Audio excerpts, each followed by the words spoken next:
सीमांचल और पूरे बिहार की तरफ से जनाब बैरिस्टर असदुद्दीन ओवैसी साहब का इस्तकबाल करते हैं। और चूँकि जनाब वाला का एक ख़ास फंक्शन में आने का इत्तेफाक हुआ, ऐसे मौके से मैंने ज़रूरी समझा बिहार में एमआईएम के खादिम होने के नतीजे से कि मैं प्रेस से सर को रूबरू कराऊं और आप लोगों का जो तकाजा रहता है अक्सर कि आएँ तो बात कराएं, तो समझा कि इज्तिमाई तौर पर आप लोगों से बात हो जाए। मैं इस वक्त हमारे लिए ये खुशी की बात है कि एमआईएम जो बिहार में इलेक्शन लड़ी और 5 नशिस्तों पर कामयाब हुई है, ये पहला मौका है जब हमारे कौमी सदर जनाब बैरिस्टर असदुद्दीन साहब हमारे दरमियान में तशरीफ़ लाए हैं। और इस दरमियान में एमआईएम ने बिहार के उस इलाके को जिसे हम सीमांचल के नाम से जानते हैं, सीमांचल के पिछड़ेपन के निदान के लिए जो कोशिश की है और 5 अरकान असम्बली में जिस मजबूती के साथ सीमांचल के मसाइल को उठाया है, ये मौका था कि हम उसका तस्करा करते। हम लोगों ने 5 लोगों ने सीमांचल के मुद्दों को उठाया, वहाँ के पिछड़ेपन, वहाँ के डेवलपमेंट की बात कही है।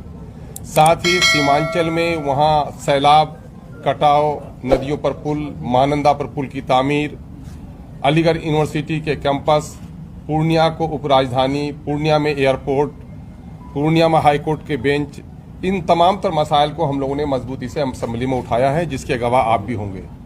साथ ही इस वक्त एक बात देखी जा रही है कि बिहार में बहुत सारी सेकुलर पार्टियां हैं, वह अक़लियतों के हवाले से बात करने से डरती, सहमती और घबराती रही हैं। ऐसे वक्त में एमआईएम ने इस कमी को पूरा किया है और बिहार में खासकर अक़लियतों और दलितों के मुद्दों को बहुत ही मजबूती और तवानाई से उठाया है। चाहे उर्दू के मसाइल हो, वक्फ बोर्ड का मसला हो, इन तमाम तर मसलों पर एमआईएम ने बड़ी मजबूती से, हमारे 5 एमएलए ने मिलकर हम लोगों ने काम किया है। साथ ही आप देखेंगे कि बिहार में कई जगह फ़िरकावाराना कशीदगी की फ़ज़ा पैदा हुई।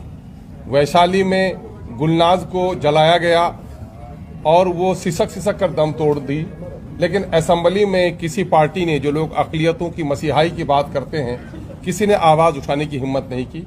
एमआईएम ने उसकी खबरगिरी भी की और सरकार के सामने में उसकी जिल्लत भरी मौत की दास्तान भी सुनाई।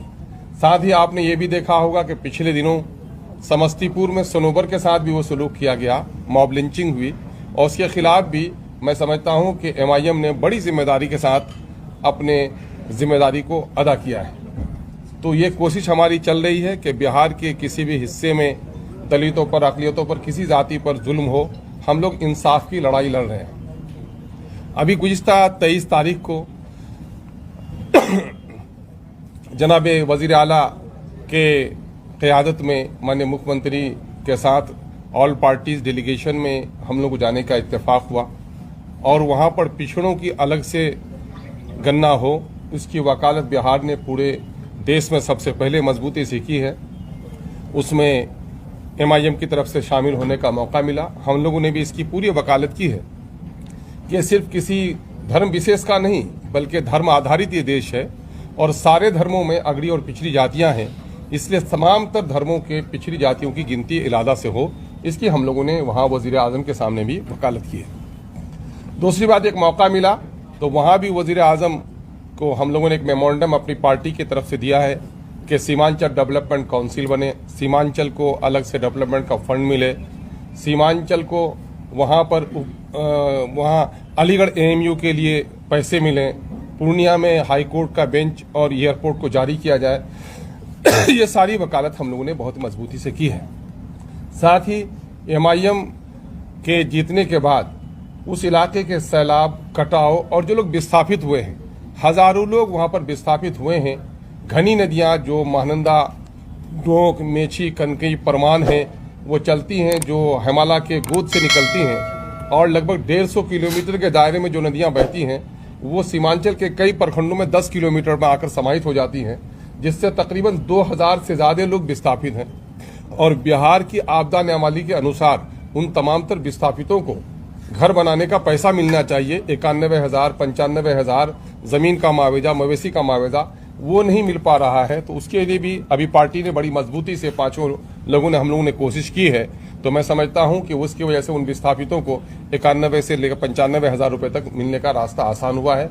ये सारा काम हम लोगों ने किया है। हमारे चूँकि ये आपके सामने में भी और हमारे चूँकि राष्ट्रीय अध्यक्ष आए हैं तो उसके सामने में भी गोया पार्टी की एक रिपोर्ट के तौर पर आपके माध्यम से हम लोगों ने पेश की है। आप लोगों ने बड़े कम वक्त में बड़ी जिम्मेदारी के साथ अपनी मौजूदगी दर्शाई है, हम आपका शुक्रिया अदा करते हैं।